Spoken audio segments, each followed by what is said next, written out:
ٹلو pump چل رہا ہو. عجیب حالت بنا لی لوگوں نے. قاضی شریح کے بیٹے کے بال بڑے ہو گئے تو مدرسے کے استاذوں نے کہا کہ تمہارے بال بہت بڑے ہو گئے, فرصت ملے کبھی تو بال کٹوا لینا حجام سے. اے بھیا تم بہت اٹھ رہے ہو یار, ڈسٹرب کرو گے.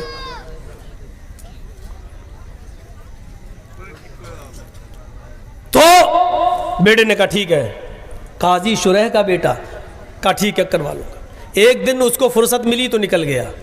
اس نے سوچا بال کٹوا کے جلدی آ جاتا ہوں, لیکن حجام نے اس کو دکان پہ بٹھا لیا, بیٹے بیٹھ جاؤ, ایک آدمی کے بال کاٹنے کے بعد تمہارا نمبر آ جائے گا. اتفاق دیکھیے, جیسے وہ آدمی اٹھا ان کا نمبر آیا, قاضی شریح کے بیٹے کا نمبر آیا, ویسی اذان ہونے لگی مسجد کی. لیکن اس نے بال کاٹنا شروع کر دیے تھے. اچھا اس زمانے میں گھڑیاں بھی نہیں تھی کہ دیکھ لے چل چل میں نماز کے بعد آؤں گا, اندازہ ہی نہیں ہو پایا. بال کٹنا شروع, ادھر اذان شروع. جب تک بال کٹے تب تک جماعت ختم.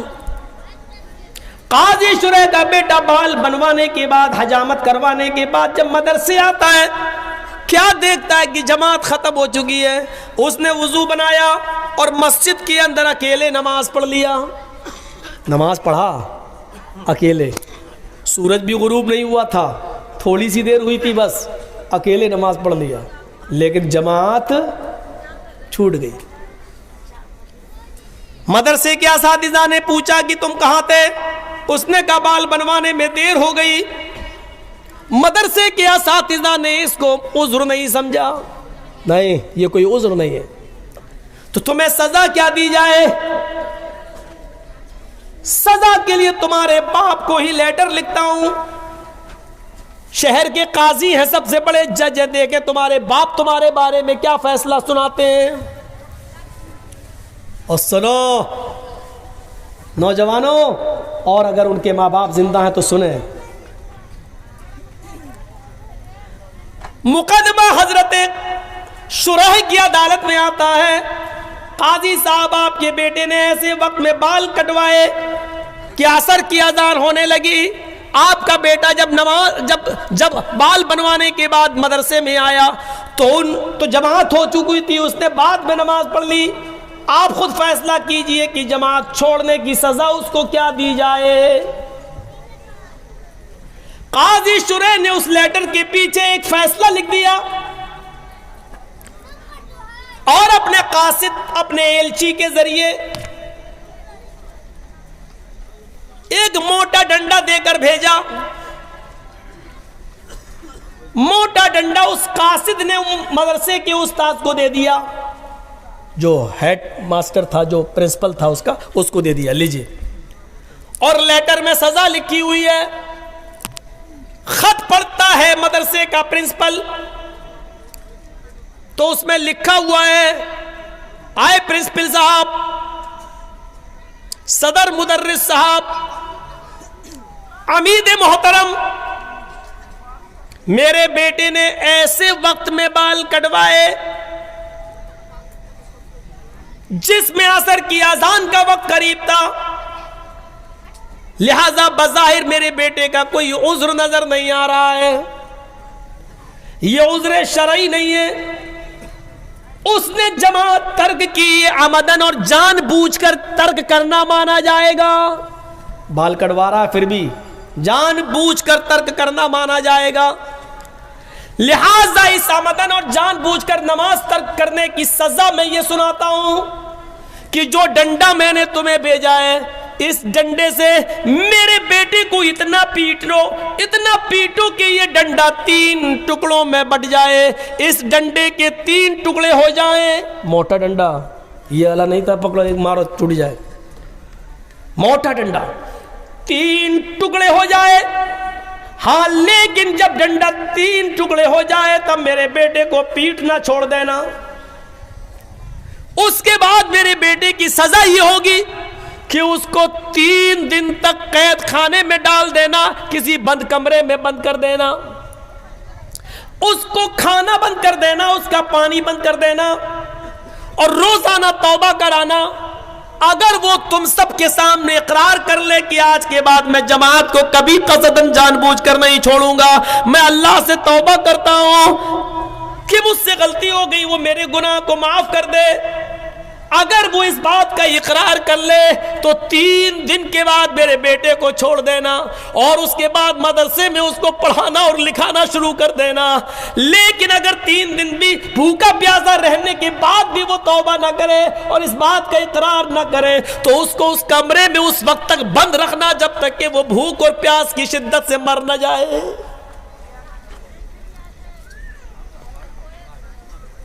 ایک وقت کی نماز، اور نماز نہیں چھوٹی تھی، نماز تو پڑھ لیا تھا، جماعت چھوٹی تھی،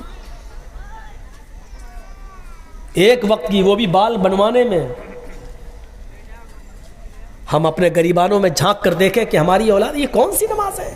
ہم جس دکان پر بیٹھے ہوئے ہیں، اذان ہو رہی ہے، باپ حاجی ہے، حج کر کے آیا، بیٹے بیٹھو دکان پہ، ہم نماز پڑھ کے آ رہے ہیں، پہلے ہم پڑھا بعد میں تم چلے جانا۔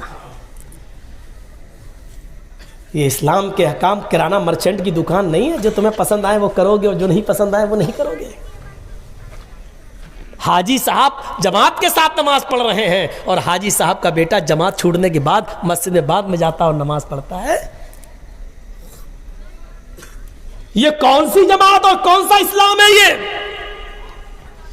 حی علی الصلاح، یہ ندا جو آئی ہے وہ حاجی صاحب کے لیے بھی اور حاجی صاحب کے بیٹے کے لیے بھی ہے، یہ ندا مولانا جرجیس صاحب کے لیے بھی اور مولانا جرجیس صاحب کے 11 سال کے بیٹے کے لیے بھی ہے، یہ ندا امام حرم کے لیے بھی ہے اور مکے کے رہنے والے لوگوں کے لیے بھی ہے۔ یہی آواز حی علی الصلاح سعودیہ کے بادشاہ کے لیے بھی ہے اور سعودیہ کے گلیوں میں بھیک مانگنے والے بھکاریوں کے لیے بھی ہے۔ اسی ایک وقت میں یہی نماز کا وقت سب کے لیے ہے، سب کو ایک ہی وقت میں مسجد میں جانا ہے، ایک ہی امام کے پیچھے نماز پڑھنا ہے، اسی کی ابتدا میں نماز ادا کرنا ہے، ایک دوسرے کو چپک کر کھڑا ہونا ہے، قدم سے قدم ملانا ہے، ٹخنے سے ٹخنا ملانا ہے، کاندھے سے کاندھا ملانا ہے، اپنے دلوں کے کینے اور کدورت اور بغض و عناد کو ختم کرنا ہے اور ایک ہی ساتھ رکوع میں جانا ہے، ایک ہی ساتھ سجدے میں جانا ہے اور اس بات کا اعلان کرنا ہے، ایک ہی صف میں کھڑے ہو گئے محمود و ایاز، نہ کوئی بندہ رہا نہ کوئی بندہ نواز۔ یہ ندا حی علی الصلاح کی آواز سب کے لیے، اذان کی آواز آتی ہے حی علی الفلاح، آؤ کامیابی کے لیے، کامیابی یہ باپ کے لیے بھی ہے، بیٹے کے لیے بھی ہے، حاجی صاحب کے لیے بھی ہے، اس کے بیٹے کے لیے بھی ہے، آؤ اسی وقت میں اپنی دکان بند کرو۔ اذان کی آواز سننے کے بعد اگر تم نے دکان بند نہیں کی اور مسجد کے اندر نہیں آئے تو جب تک جماعت ہو رہی ہے، اذان ہو جانے کے بعد سے، حی علی الصلاح سننے کے بعد سے، جماعت ہونے تک جتنی تم بکری کر رہے ہو، جتنا مال تم بیچ رہے ہو، اس میں جو کمائی آ رہی ہے وہ حرام ہے اور اس حرام کمائی کو اگر تم نے مال حلال میں ملا دیا تو وہ مال حلال بھی حرام ہو جائے گا۔ ایک بالٹی پانی میں پیشاب کا ایک قطرہ ڈال دو تو پوری بالٹی پانی ناپاک، ایک لوٹے پانی میں پیشاب کی ایک بوند ڈال دو تو پورا لوٹا پانی بیکار، ایک گلاس پانی میں، فلٹر پانی میں، پانی کی 1 لیٹر کی منرل واٹر کے بوتل کے اندر پیشاب کی ایک بوند ڈال دو تو پورا فلٹر اور منرل واٹر بیکار۔ اسی طریقے سے اتنی دیر جو اذان سے لے کر جماعت تک جو تم نے کمایا ہے اور مسجد میں نہیں گئے، یہ حرام کمائی ہے اور اس کمائی کو اگر تم نے حلال کمائی کے اندر ملا دیا تو تمہاری حلال کمائی بھی حرام، وہ بھی بیکار۔ آئندہ نہیں بلائیں گے اس مولوی کو، یہ تو سب کی کھٹیا کھڑی ہو رہی ہے۔ میں کیا کروں، اپنے پاس سے کہہ رہا ہوں، نہیں بلاؤ گے مت بلاؤ۔ 10 مہینے سے کہیں پروگرام نہیں ہو رہے تو کیا کسی کی روزی روٹی بند ہو گئی؟ سب کے بیچارے کاروبار بند ہیں، صرف حکومت خوش ہے بس، وہ تو ہوگی،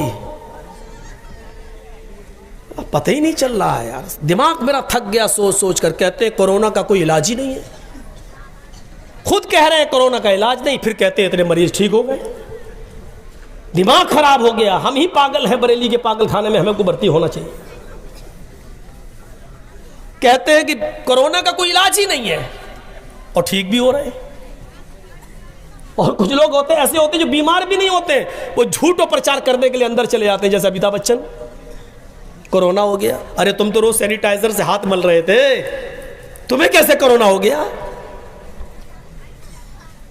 تم تو باقاعدہ 14 دن کے لیے اپنے بیوی بچے سب سے الگ تھے, تمہیں کیسے کورونا ہو گیا؟ اور جب تمہیں اتنے دن پرہیز کرنے کے بعد بھی ہو سکتا ہے, تو پھر یہ کیوں کہہ رہے ہو 14 دن ایسے رہو, ایک دوسرے گج کی دوری, تو ویسے تب بھی ہو سکتا ہے. پتہ ہی نہیں چل رہا آج تک. بہار کے چناؤ میں لاکھوں کی بھیڑ ہو جائے تو کورونا نہیں, الیکشن ختم ہوتے ہیں تو ایک دم کورونا کی بھرمار ہو جاتی ہے. لاکھوں کی تعداد میں کسان بیچارے دلی کے بارڈر پہ پڑے ہوئے ہیں, کورونا نہیں. اور جیسے یہ کسان بھاگیں گے, اب ہڑتال ختم ہوگی, ویسے دیکھنا کورونا کے کتنے مریض نکلیں گے. بڑی لمبی کمائی ہے اس میں, تم پہنچ ہی نہیں, ہماری عقل ہی نہیں ہے. اوفو, اس دیش کے سب سے اونچے آدمی کی عقل کے مقابلے میں ہماری عقل کیا ہے؟ ٹرینیں کون بند کر سکتا تھا؟ ہوائی جہاز کون بند کرے گا؟ کروڑوں اربوں روپے کا نقصان کون کرے گا؟ لیکن ہماری عقل وہاں تک نہیں پہنچ پائے گی. قاضی شریح نے اپنے بیٹے کو جو فیصلہ سنایا اساتذہ کو, وہ ہمارے لیے مقام عبرت ہے. بخاری شریف کے اندر جو واقعہ نقل کیا گیا ہے اس کو پڑھیے. صحابہ جنگ لڑ رہے ہیں, رات بھر جنگ چلی. ایک قلعہ ہے, قلعہ تستر, اس قلعے کو حاصل کرنا چاہتے ہیں, وہاں اسلام کا جھنڈا لہرانا چاہتے ہیں. بالکل قریب آ گئے, بالکل قریب آ گئے, اس قلعے تک پہنچ گئے, قریب تک یہ جھنڈا لہرا دیں. کچھ کافر رہ گئے, ان کو ڈھکیل دیں پیچھے کی طرف. اتنے میں فجر کی اذان کی آواز آ جاتی ہے, الصلاۃ خیر من النوم. نماز پڑھنا بھی ضروری. اور ہم نے رات بھر جو جنگ لڑی اس قلعے کو حاصل کرنے کے لیے اور اسلام کا جھنڈا اس قلعے پہ لہرانے کے لیے, اللہ اگر ہم نماز پڑھنے لگ جائیں اور اس قلعے پر جھنڈا نہ لہرا سکے تو ہم سب نماز پڑھنے لگے تو یہ کافر پھر سے اس قلعے پر حملہ کر دیں گے, چڑھ جائیں گے, اور ہماری ساری محنت بیکار ہو جائے گی. اب کیا کریں؟ اور اگر قلعے پر جھنڈا لہرانے کے لیے تھوڑا سا اور لڑ لیں تو سورج نکل جائے گا, فجر کی نماز چھوٹ جائے گی. کتنی بڑی دویدھا تھی ان کے سامنے. پوری رات لڑے, اسلامی جنگ, دین کے لیے لڑ رہے, اپنے کاروبار کے لیے نہیں, اپنے بزنس کے لیے نہیں, دین کے لیے لڑ رہے. لیکن کرے کیا؟ اگر فجر کی اذان ہو رہی ہے, اگر ہم نماز پڑھنے لگیں تو کافر اس قلعے کو گھیر لیں گے, ہماری محنت بیکار.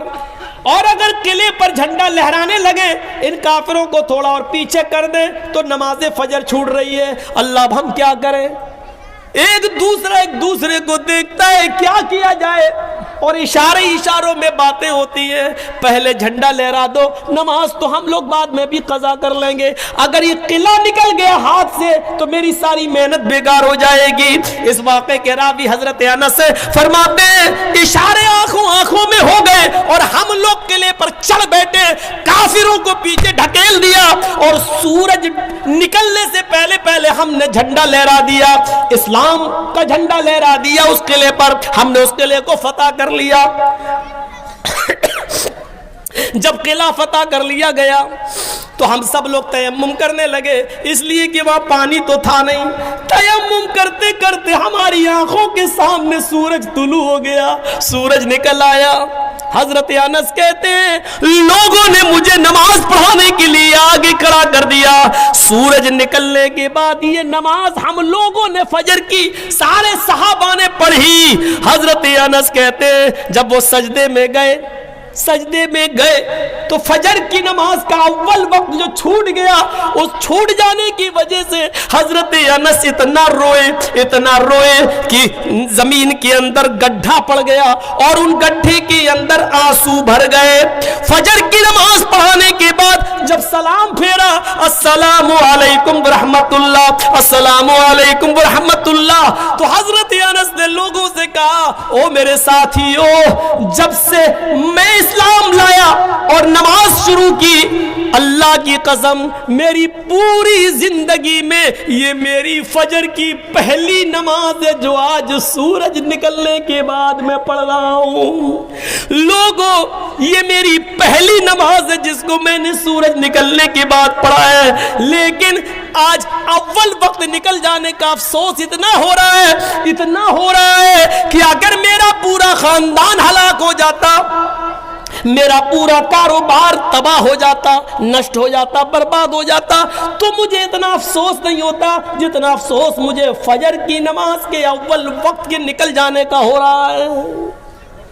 جبکہ یہ جنگ اپنے لیے نہیں تھی، اسلام کے لیے تھی، لیکن اس کے باوجود افسوس ہو رہا ہے۔ میرے بھائیوں، ان واقعات کی روشنی میں ہم کتنے پرسنٹ مسلمان نظر آ رہے ہیں؟ ذرا دیکھیے، جب ہم نے نماز ہی کو باقی نہیں رکھا تو اسلام کہاں رہ گیا ہمارے اندر؟ اسلام ہی تو اصل دین ہے۔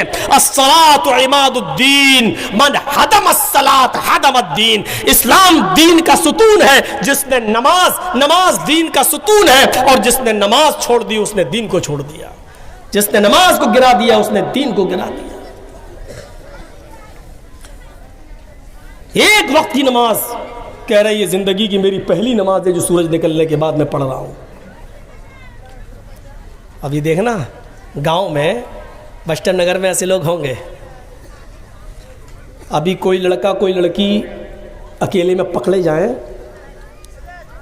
اور ثبوت مل جائے تو پنچایت بیٹھنا شروع ہو جائے گی، کیا کیا جائے، اس لڑکے کو کون سی سزا دی جائے، اس لڑکی کے لیے کیا کیا جائے، چلو اب اس لڑکی کا کہاں شادی ہوگی، کہاں نکاح ہوگا، چلو شادی کراؤ ان کی، یا دنڈ جرمانہ دو۔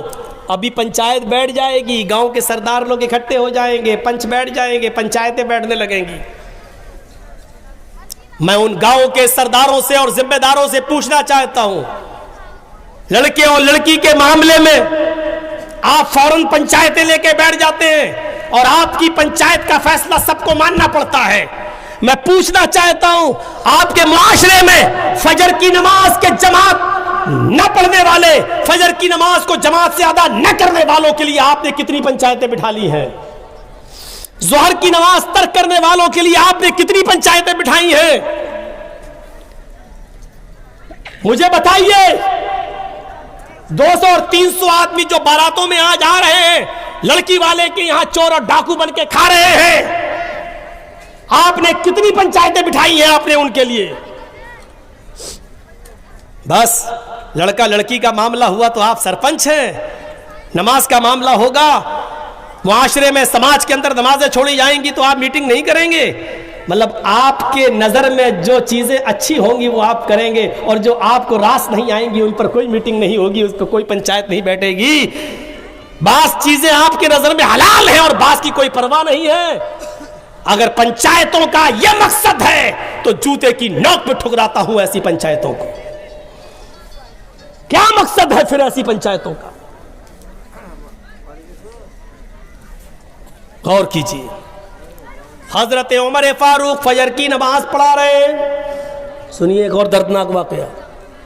حضرت عمر فاروق فجر کی نماز پڑھا رہے ہیں، فیروز نامی آدمی چھپا ہوا ہے، مجوسی ابو لولو جس کو کہا جاتا ہے، خنجر کو زہر میں بجھائے ہوئے چھپا ہوا ہے۔ جیسی حضرت عمر نے نیت باندھی اللہ اکبر کا، ویسی اس نے بجھا ہوا خنجر حضرت عمر کے پیٹ میں مار دیا۔ وہ خنجر جب نکالا تو عمر فاروق کا پیٹ ناف سے لے کر، ناف یہ نابھی جس کو بولتے ہیں، جب اس نے خنجر نکالا تو خنجر نے اس نابھی سے لے کر نیچے تک، یعنی جہاں شرمگاہ ہوتی ہے پیشاب کی جگہ، وہاں تک اس پیٹ کو پھاڑ دیا۔ جب تک عمر فاروق میں طاقت رہی نماز پڑھاتے رہے اور پھر بے ہوش ہو کے گر گئے۔ ان کو لایا گیا، ایک صحابی آگے بڑھے, انہوں نے نماز پڑھی. ایک صحابی پیچھے سے وضو بنا کے آ رہے تھے, انہوں نے ابو لولو کو بھاگتے ہوئے دیکھا تو پکڑنے کے لیے اپنی چادر اس کی اوپر ڈالی. ابو لولو کا پیر پھسل گیا, چادر میں پھسل گیا اور وہ زمین پہ گر پڑا. اس نے سوچا کہ اب تو میری سزا بھی موت ہے کیونکہ میں پکڑا گیا. تو اس نے وہی خنجر اپنے پیٹ میں مار کر خودکشی کر لی اور وہ مر گیا. سورج نکلنے کے بعد ہوش آیا, طبیب بیٹھے, حکیم بیٹھے ہوئے ہیں, کوئی کہہ رہا ہے کہ ان کو دودھ پلاؤ. حضرت عمر فاروق کو دودھ پی رہے ہیں, منہ سے دودھ پیتے ہیں لیکن زخم اتنا گہرا ہے کہ وہ پیٹ میں دودھ رکتا ہی نہیں, پیٹ کے راستے سے, اس زخم کے راستے سے وہ دودھ باہر آ جاتا ہے. حکیموں نے کہا شہد پلاؤ, ان کو شہد کھلایا جا رہا ہے لیکن وہ شہد پیٹ کے راستے سے باہر آ رہا ہے, پانی پیٹ کے راستے سے باہر آ رہا ہے. ایک نوجوان کھڑا ہوا کہنے لگا امیر المومنین آپ کی حالت یہ ہے, لیجئے میں پانی لایا ہوں, وضو بنا لیجئے. آپ فجر کی نماز پڑھا رہے تھے, آپ ابھی 2 رکعت پڑھا بھی نہیں پائے کہ آپ بے ہوش ہو گئے, آپ لیٹے لیٹے نماز پڑھ لیجئے. حضرت عمر نے کہا کیا میں نے ابھی نماز نہیں پڑھی فجر کی؟ کہا نہیں, آپ بے ہوش ہو گئے. جلدی سے انہوں نے وضو بنایا اور پیٹ پر ایک کپڑا باندھا اور کھڑے ہو کر نماز پڑھی. لوگوں نے کہا اس امیر المومنین بیٹھ کے نہیں لیٹ کے پڑھیے, آپ کو کھڑے ہونے کی ضرورت نہیں, خون زیادہ بہ رہا ہے. فرمایا, اللہ کے نبی نے فرمایا کھڑے ہو کر طاقت ہو تو کھڑے ہو کر پڑھو, اور جب کھڑے ہو کر پڑھنے کی طاقت نہ ہو تو بیٹھ کے پڑھو, اور بیٹھ کے پڑھنے کی طاقت نہ ہو تو لیٹ کے پڑھو, اور لیٹ کے بھی طاقت نہ ہو تو اشارے سے پڑھو, لیکن ابھی میرے اندر کھڑے ہو کر پڑھنے کی طاقت ہے. بہرحال انہوں نے پڑھ لی. کھڑے ہو کر نماز ادا کرنے کے بعد جب بستر پر لیٹے تو ایک نے پوچھا امیر المومنین آپ نے تو اس حال میں نماز ادا کر لی, آپ نے تو اس حال میں نماز پڑھ لی, لیکن آپ کے بعد اگر کسی اور مسلمان کا پیٹ پھٹ جائے, کھانا پانی دودھ شہد سب پیٹ سے نکلنے لگے اور وہ بستر پر لیٹا ہوا ہو اور وہ اس حال میں نماز چھوڑ دے تو اس کا کیا حکم ہے؟ اس حال میں اگر چھوڑ دے تو اس کا کیا حکم ہے؟ حضرت عمر نے کہا اس حال میں بھی پڑھنا پڑے گی اگر اس کو ہوش ہے تو. پوچھنے والے نے کیا پوچھا؟ موطا پڑھی امام مالک کی. پوچھنے والے نے پوچھا امیر المومنین میں نے یہ نہیں پوچھا کہ پڑھنا پڑے گی یا نہیں, میں نے یہ پوچھا اگر اس حال میں اتنی بیماری میں اس مرض میں اس کا پیٹ پھٹ گیا ہو اور کھانا پانی دودھ شہد سب پیٹ سے نکلنے لگا ہو, اس حال میں اگر نماز چھوڑ دے تو کیا حکم ہے؟ حضرت عمر کا جواب سنو جو امام مالک کی حدیث موطا کے اندر نقل کیا امام مالک نے. حضرت عمر نے فتویٰ دیا اس حال میں بھی پڑھنا پڑے گی اگر اس کو ہوش ہے, پیٹ پھٹ گیا, کھانا پانی دودھ دوا شہد دہی سب پیڑ سے نکل رہا ہو لیکن اس کو ہوش ہو, تب اس کو نماز ادا کرنا پڑے گی. اگر اس نے اس حال میں بھی ہوش میں آنے کے بعد بھی اگر نماز اس حال میں نہیں پڑھی تو لا حظ فی الاسلام لمن ترک الصلاۃ, تو اس آدمی کا عمر کی نظر میں اسلام کے اندر کوئی حصہ نہیں ہے, وہ آدمی مسلمان ہی نہیں ہے جو اس حال میں نماز چھوڑ دے. اسلام کے اندر اس کا کوئی حصہ نہیں ہے. اس حال میں اگر نماز چھوڑ دے تو نماز اسلام کے اندر حصہ نہیں ہے. صحت و تندرستی ہٹے کٹے موٹے تازہ ہونے کے بعد اس حال میں نماز چھوڑ دو تو ہم کتنے مسلمان ہیں, ہم کسی کو کافر کہنے کا حق تو نہیں رکھتے میرے بھائیوں, لیکن سوچو تو اپنے گریبانوں میں جھانک کر کہ ہم کتنے % مسلمان ہیں. نماز کے اوپر کچھ زیادہ ہی ہو گیا, لیکن ہونا بھی چاہیے کیونکہ نماز تو اسلام کی بنیاد ہے. لا تترکن صلاۃ مکتوبۃ متعمدا فإن من ترک صلاۃ مکتوبۃ متعمدا فقد بریت منہ ذمۃ اللہ. چوتھی چیز پر آئیے جس پر مجھے تھوڑا سا آپ کا ٹائم لینا ہے. ولا تشربن خمرا فإنہ رأس کل فاحشۃ, شراب کو ہاتھ نہ لگانا کبھی بھی, اس لیے کہ وہ ہر برائی کی جڑ ہے. ساری برائیوں کی جڑ کیا ہے؟ شراب. شراب کے بارے میں ایک حکم نازل ہوتا ہے. سنیے، جب شراب حرام نہیں ہوئی تھی تو مکے کے اندر یہ حکم نازل ہوتا ہے، کیا؟ وَمِن ثَمَرَاتِ النَّخِيلِ وَالْأَعْنَابِ تَتَّخِذُونَ مِنْهُ سَكَرًا وَرِزْقًا حَسَنًا. لوگوں، کھجور اور انگور میں سے کچھ پھل ایسے ہیں، کھجور اور انگور جیسے، جن سے تم نشہ بناتے ہو. تتخذون منہ سکرن، جن سے تم نشہ بناتے ہو. ورزقا حسنا، اور پاکیزہ اور خوبصورت رزق بھی حاصل کرتے ہو. کھجور اور انگور ایسے کھاؤ تو پاکیزہ، اور نچوڑ کر اگر وہ بنا لو اس کی شراب تو نشہ.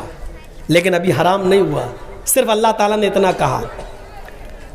جب آپ مکے سے مدینہ آئے تو کچھ لوگوں نے شراب کے بارے میں سوال کیا، جوئے کے بارے میں سوال کیا. آیت نازل ہوتی ہے یسألونک عن الخمر والمیسر. اے محمد صلی اللہ علیہ وسلم، کچھ لوگ ایسے ہیں جو آپ سے جوئے اور شراب کے بارے میں پوچھتے ہیں. قل فیہما اسم کبیر، تو آپ فرما دیجئے کہ یہ بہت بڑا گناہ ہے. وَمَنَافِعُ لِلنَّاسِ، لیکن لوگوں کے لیے اس میں کچھ نفع بھی ہے، کچھ فائدہ بھی ہے. شراب میں کچھ فائدہ بھی ہے. فائدہ کیا ہے معلوم ہے؟ اس زمانے میں لوگ شراب کیا پیتے تھے؟ ہماری طرح نہیں پیتے تھے. اس زمانے میں شراب اس لیے پیتے تھے، یار ایسے غریبوں میں مال لٹائیں گے تو اچھا نہیں لگے گا، غریبوں کو ایسے دیں گے تو اچھا نہیں لگے گا، تو شراب پی لیتے تھے. اب کوئی آ رہا اللہ کے نام پہ دے دو، ادھر آ لے جا. شراب کے نشے میں وہ خوب دیا کرتے تھے. تو اللہ نے اسی طرف اشارہ کیا، اسم کبیر، گناہ تو بہت بڑا ہے. ومنافع للناس، لیکن کچھ منافع، کچھ اچھائیاں بھی ہیں. لیکن اسمہا اکبر من نفعہما، ان دونوں کا گناہ ان کے نفع سے بڑھ کر ہے. گناہ زیادہ ہے، نفع کم ہے. اور جس کے اندر نفع کم ہو، نقصان زیادہ ہو، اس چیز کو چھوڑ دینا چاہیے، چھوڑ دینا چاہیے. پھر ایک دور تھا، ایک انصاری نوجوان نے حضرت علی کی اور عبد الرحمن ابن عوف کی دعوت کی. تھوڑا سا ادھر سنیے، ہمیں کچھ ہلچل لگتی ہے آپ کی. اب آپ سنیے، ایک انصاری نوجوان نے مدینے میں حضرت علی کی اور عبد الرحمن ابن عوف کی دعوت کی. کھانا کھلایا، مغرب سے پہلے کھانا دور چلا. کھانا کھا لیا سب نے، اور کھانا کھانے کے بعد شراب کا دور چلا. ابھی حرام نہیں ہوئی تھی شراب، شراب کا دور چلا. اور شراب پینے کے بعد سب جھوم گئے.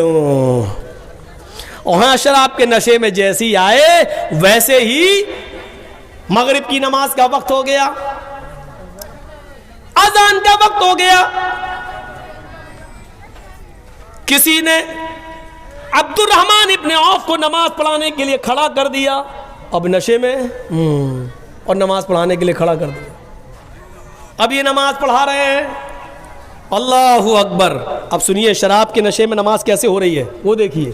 اللہ اکبر، الحمدللہ رب العالمین الرحمن الرحیم مالک یوم الدین ایاک نعبد و ایاک نستعین الی آخر غیر المغضوب علیہم ولا الضالین. ایسے ہو رہا ہے. اتنی تو صحیح چل گئی گاڑی، اب وہ اور بڑھتا جا رہا نشہ. اب قرآن کی آیت ہی بدل دی. اب وہ پڑھ رہے ہیں قل یا ایھا الکافرون. آیت کیا ہے؟ لا اعبد ما تعبدون. اور وہ کیا پڑھ رہے ہیں؟ قل یا ایھا الکافرون نحن نعبد ما تعبدون.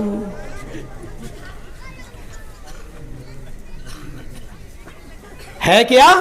قل یا ایھا الکافرون، اے نبی کہہ دو اے کافرو، لا اعبد ما تعبدون، میں ان کی عبادت نہیں کرتا جن کی تم کرتے ہو. میں ان جھوٹے خداؤں کی عبادت نہیں کرتا جن کی تم کرتے ہو. اور یہ کیا پڑھ رہے ہیں؟ لا اعبد ما تعبدون، میں بھی ان کی عبادت کرتا ہوں جن کی تم کرتے ہو. بلکہ نحنو کہہ رہے ہیں، نحن نعبد ما تعبدون، ہم بھی ان کی عبادت کرتے ہیں جن کی تم کرتے ہو. معنی ہی بدل گیا. جس کام کو مٹانے کے لیے اللہ کے رسول آئے وہی ہونے لگا. تو اس وقت اللہ تعالیٰ نے قرآن کے اندر یہ آیت نازل فرمائی، یا ایھا الذین آمنوا لا تقربوا الصلاۃ وانتم سکارى حتی تعلموا ما، جو تم بولتے ہو جب تک تم اس کو جان نہ لو کہ کیا بول رہے ہو، اس وقت تک تم نماز کے قریب نہ جاؤ۔ آئے مسلمانوں، اے ایمان والو، لا تقربوا الصلاۃ، لا تقربوا الصلاۃ، تم نماز کے قریب مت جاؤ، وانتم سکارى، جب تم نشے میں ہو، حتی تعلموا ما تقولون، جب تک کہ جو تمہارے منہ سے نکل رہا ہے اس کو تم سمجھنے نہ لگو کہ ہم کیا بول رہے ہیں، ہمارے منہ سے کیا نکل رہا ہے۔ جب تک اس کا علم تمہیں نہ ہو جائے تب تک تم نماز کے قریب مت جاؤ۔ منع کر دیا، نشے میں ہو تو نماز کے قریب نہیں، لیکن حرام ادھر بھی نہیں ہوئی، حرام ابھی بھی نہیں ہوئی، صرف ایک باؤنڈیشن لگا دی، جب نشے میں ہو تو نماز کے قریب نہ جاؤ۔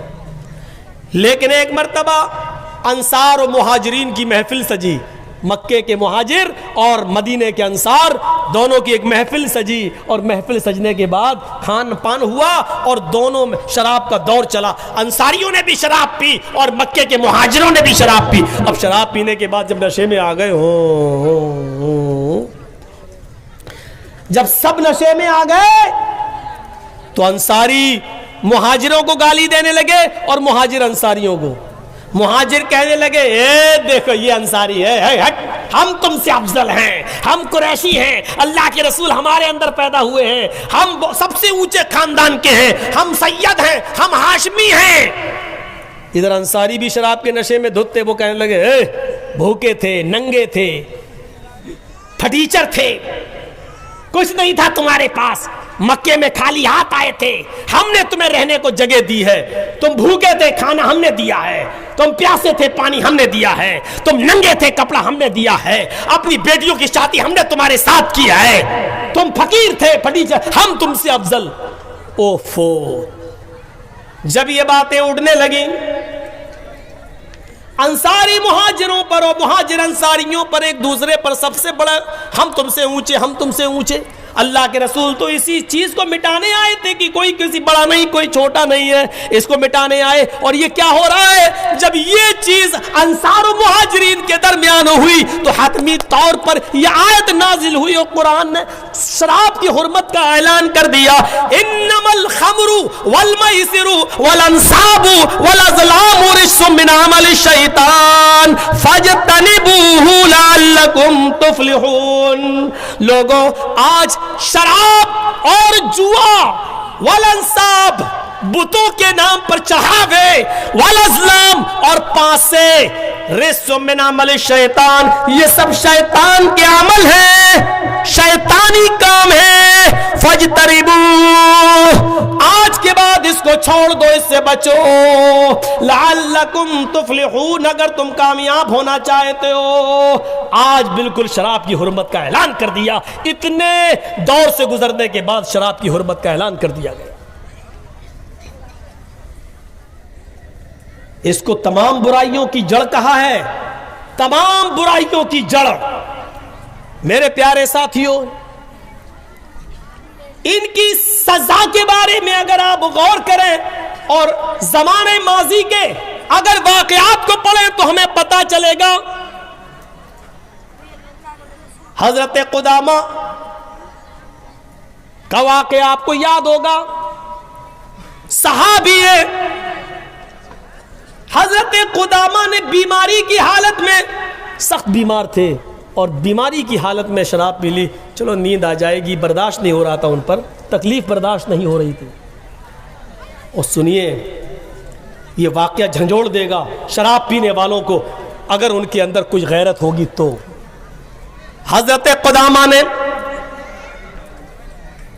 قدامہ ابن مظعون تکلیف سے کرا رہے ہیں، شدت، طبیعت خراب ہے کچھ زیادہ۔ کبھی کبھی ہوتا نا، بہت زیادہ طبیعت خراب ہے تو لوگ نیند کی گولی دے دو بھائی، سو رہے، بہت درد برداشت نہیں کر رہے ہیں تو نیند کی گولی کھا لی، ہوتا ہے، ڈاکٹر بھی لکھ دیتا ہے۔ یہی کیا حضرت قدامہ نے، سخت طبیعت خراب، اور انہوں نے طبیعت خراب ہونے کی وجہ سے انہوں نے تھوڑی سی شراب پی لی کہ نیند آ جائے گی، تھوڑا سکون مل جائے گا۔ جیسے ہی انہوں نے شراب پی اور سو گئے، حضرت ابو ہریرہ رضی اللہ تعالیٰ عنہ نے اور کچھ بڑے بڑے صحابہ نے یہ رپورٹ کر دی حضرت عمر کو۔ امیر المومنین سخت بیماری کی وجہ سے، تکلیف برداشت نہ کرنے کی وجہ سے حضرت قدامہ نے شراب پی لی۔ صبح ہوتے ہی حضرت عمر فاروق نے حضرت قدامہ کو بلوایا اور کہا تمہارے بارے میں مجھے پختہ رپورٹ ملی ہے۔ سنیے، بیماری میں پی پھر بھی حضرت عمر کا اصول دیکھیے، تمہارے بارے میں ہمیں پختہ رپورٹ ملی ہے کہ تم نے کل شراب پی لی تھی۔ حضرت قدامہ کہتے ہیں ہاں امیر المومنین، بہت زیادہ طبیعت خراب تھی، برداشت نہیں ہو رہا تھا، اس لیے سکون حاصل کرنے کے لیے میں نے تھوڑی سی شراب پی لی۔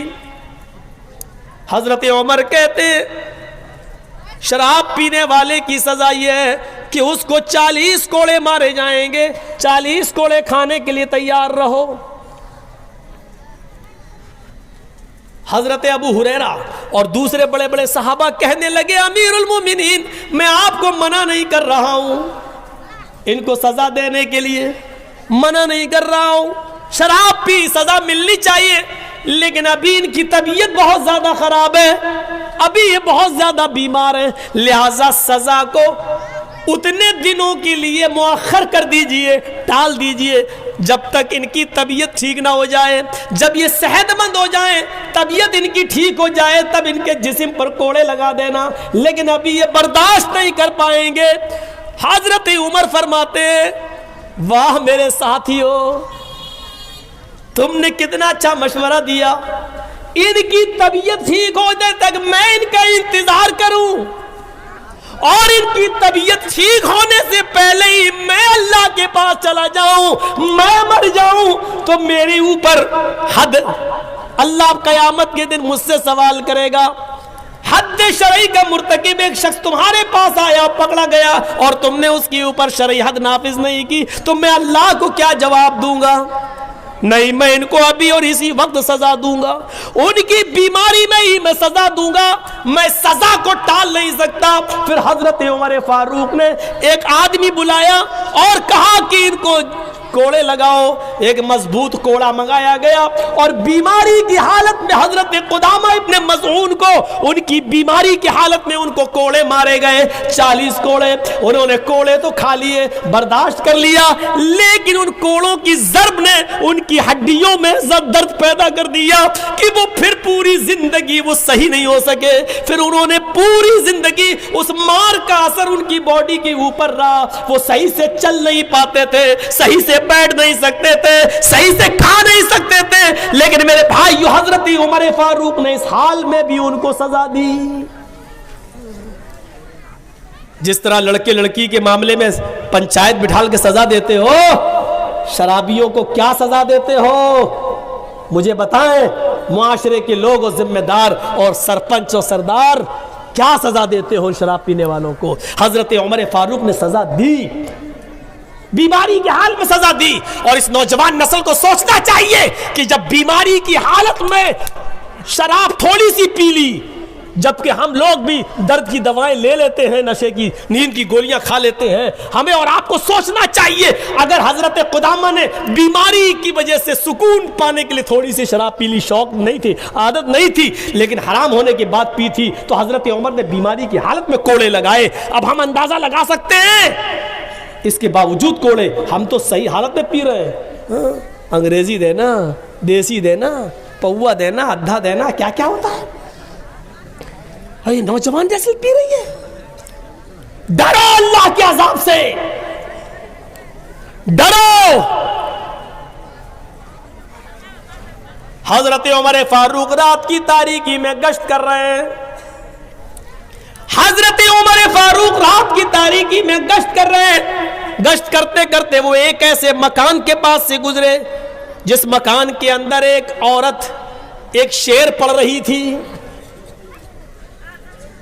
جس مکان کے اندر ایک عورت ایک شعر پڑھ رہی تھی، حل من سبیل الی خمر فاشربها،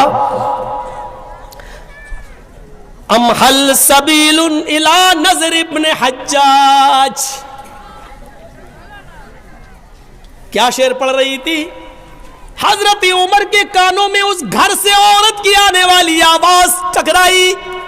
حضرت عمر فاروق رات میں اس عورت کے گھر کے اندر اس لیے نہیں گئے یہ اکیلی ہے، کہیں چیخ چلا کر میرے اوپر غلط الزام نہ لگا دے، اس لیے مکان کا نمبر نوٹ کر لیا، اور صبح ہوتے ہی اپنے قاصد کے ذریعے اس عورت کو بلوایا کہ ادھر آ.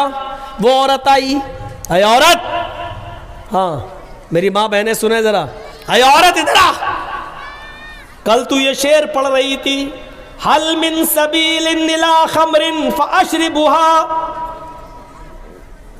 کیا کوئی راستہ ہے شراب میخانے تک جانے کا؟ کیا کوئی راستہ ہے شراب کا کہ میں وہاں تک پہنچ جاؤں؟ فاشربها، اور شراب تھوڑی سی پی لوں.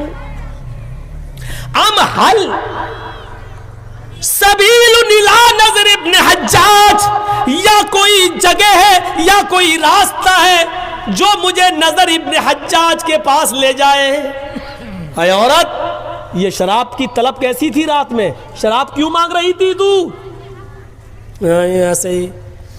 اور یہ نظر ابن حجاج کون ہے جس کے عشق میں تو پاگل ہے؟ کون ہے نظر ابن حجاج جو کل تو رات میں کہہ رہی تھی ام حل سبیل الی نظر ابن حجاج، یا ایسا کوئی راستہ ہو جو نظر ابن حجاج تک جاتا ہو اور مجھے نظر ابن حجاج سے ملوا دے. یہ نظر ابن حجاج کون ہے؟ نہیں کوئی نہیں ہے، وہ تو میں ایسے ہی ایسے. جب ڈانٹ پڑی اور ڈنڈا اٹھایا کوڑا تو کہنے لگی کہ ہاں ایک لڑکا ہے نظر ابن حجاج، فلاں فلاں بستی میں رہتا ہے. کہا اس کو بلاؤ. ایک قاصد کے ذریعے اس کو بلایا گیا. اس کو جانتے ہو؟ کہا نہیں. نظر ابن حجاج نے کہا میں نہیں جانتا.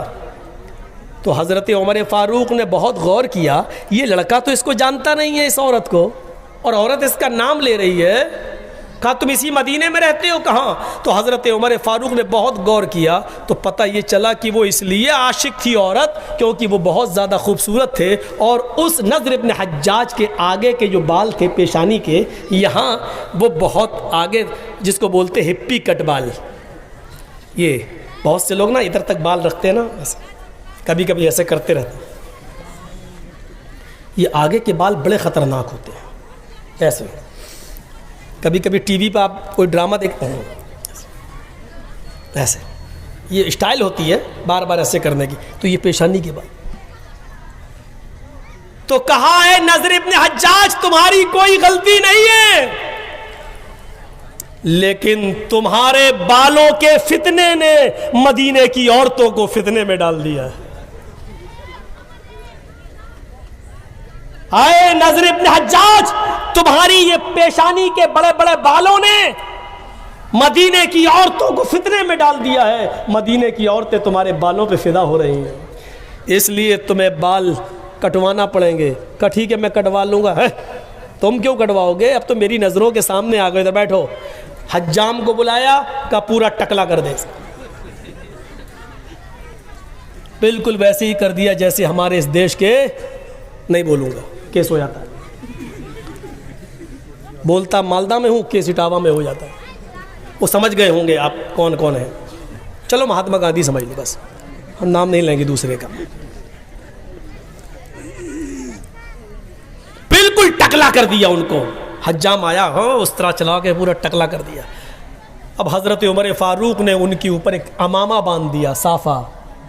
لیکن خدا کی قدرت دیکھو، جب امامہ باندھا تو وہ پہلے سے اور زیادہ خوبصورت لگنے لگی. ہوتا ہے. اب جب امامہ باندھا تو وہ پہلے سے زیادہ خوبصورت. پہلے تو ایک عورت مر رہی تھی، اب 10 مرنے لگی ان کے اوپر. حضرت عمر نے ان کو دوبارہ بلایا، کہا نظر ابن حجاج، تمہارے حسن و جمال نے، تمہاری خوبصورتی نے ہی مدینے کی عورتوں کو فتنے میں ڈال دیا. اب تمہارا ایک ہی علاج ہے. کہا کیا؟ کہا تمہیں اس شہر سے نکالا جانا ضروری ہے. حضرت عمر جڑ کاٹتے تھے، برائی کی جڑ.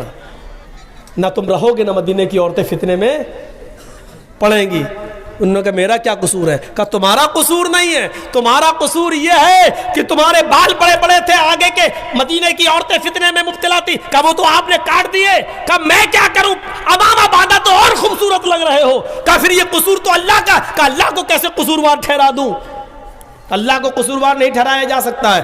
اب تمہیں بصرہ میں جانا پڑے گا، مدینے چھوڑو۔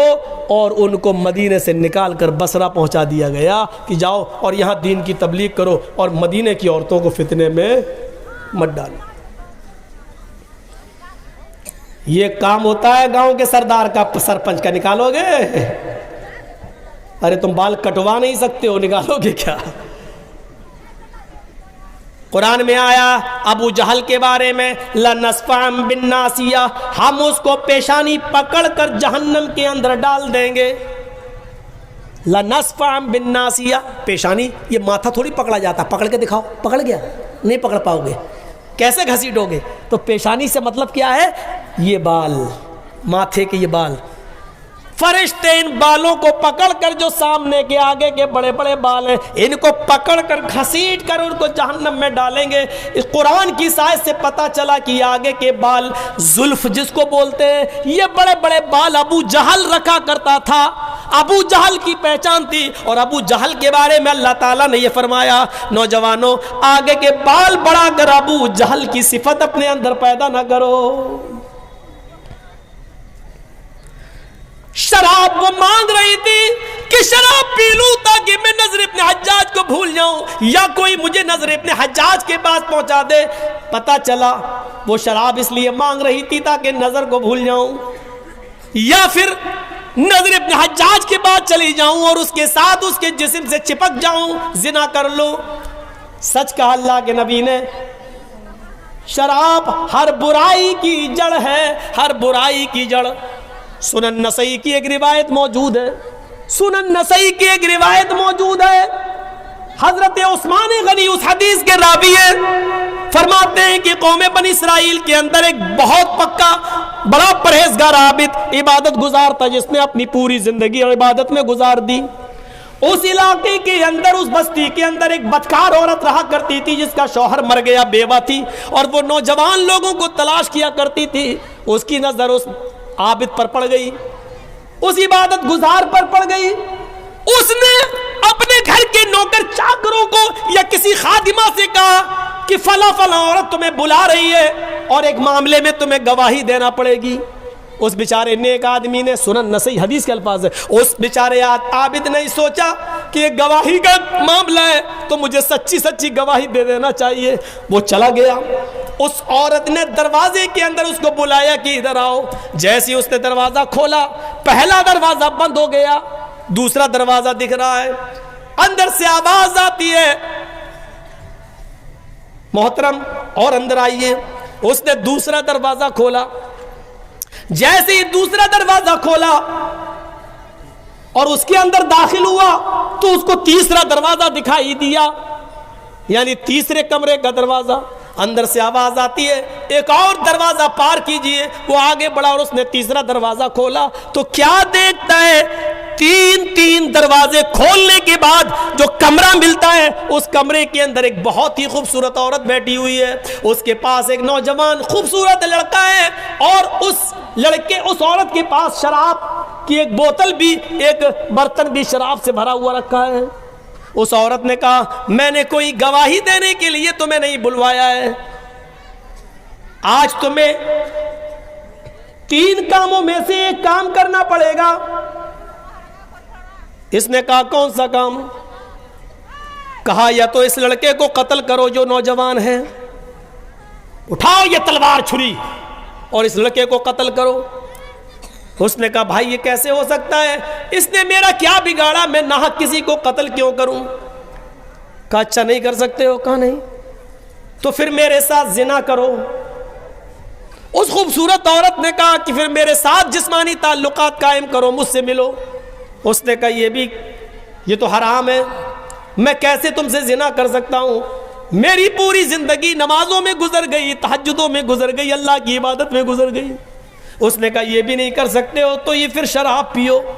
نوجوانوں، شراب کا نقصان میں تمہیں بتانا چاہتا ہوں، اس لیے میں نے اس حدیث کو پڑھا ہے آپ کے سامنے۔ سنن نسائی، اس آدمی نے جو پکا نمازی تھا، عبادت گزار تھا، یہ سوچنے لگا کہ میں تو پھنس گیا، باہر جانے کا کوئی راستہ نہیں ہے۔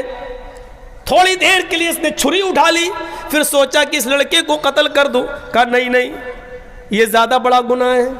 پھر اس نے سوچا قتل کے بعد سب سے بڑا گناہ تو زنا ہے، یہ بھی بڑا گناہ ہے، لیکن آج میں پھنس ہی گیا ہوں، تو اپنی جان بچائی جائے اس لیے چھوٹا گناہ کر لیتا ہوں، شراب پی لیتا ہوں۔ شراب پینے میں پھر کیا حرج ہے؟ اپنی جان بچانے کے لیے کم سے کم اس لڑکے کے قتل کا گناہ گار تو نہیں ہوں گا، اور اس عورت سے زنا تو نہیں کروں گا۔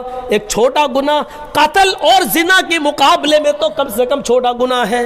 اس نے کہا ٹھیک ہے، پھر اس نے وہ پورا کا پورا برتن جو شراب سے بھرا ہوا تھا اس کو پی لیا۔ جس نے کبھی شراب نہ پی ہو، ایک دم اس کے دماغ پہ وہ شراب چڑھ گئی۔ پھر اس عورت نے شراب کے نشے میں اس کو اور چڑھایا، پھر اس نے وہ چاقو اٹھایا، اور شراب کا نشہ جب بہت زیادہ چڑھ گیا تو شراب کے نشے میں اس نے اس نوجوان لڑکے کا قتل بھی کر دیا۔ اس کو قتل کرنے کے بعد اس عورت نے اس شرابی کو، اس شراب پینے والے عابد کو اس نے اپنے اوپر چڑھایا، اور اس کے بعد اس نے اپنے جسم کے کپڑے اتار دیے، اور اس نے شراب کے نشے میں اس عورت کے ساتھ زنا بھی کر لیا۔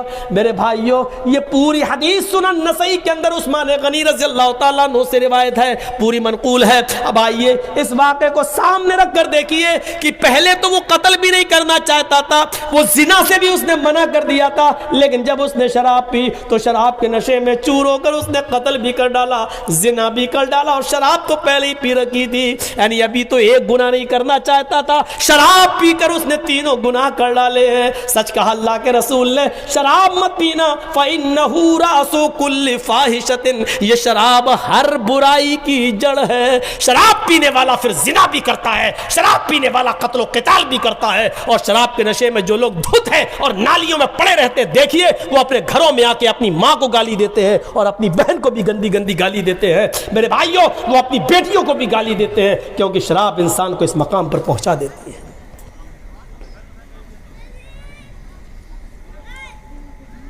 کہاں ہیں ہم اپنے معاشرے پر، اپنی سوسائٹی پر نظر ڈالیں کہ آج ہماری شراب نے ہم کو کہاں پہنچا دیا۔ ایک حدیث پر غور کیجئے، اللہ کے نبی فرماتے ہیں بنی اسرائیل میں 72 فرقے ہوئے تھے، میری امت میں 73 فرقے ہوں گے۔ اور نوجوانوں اس حدیث کو ضرور سن لیجئے، بنی اسرائیل میں 72 فرقے تھے، میری امت میں 73 ہوں گے۔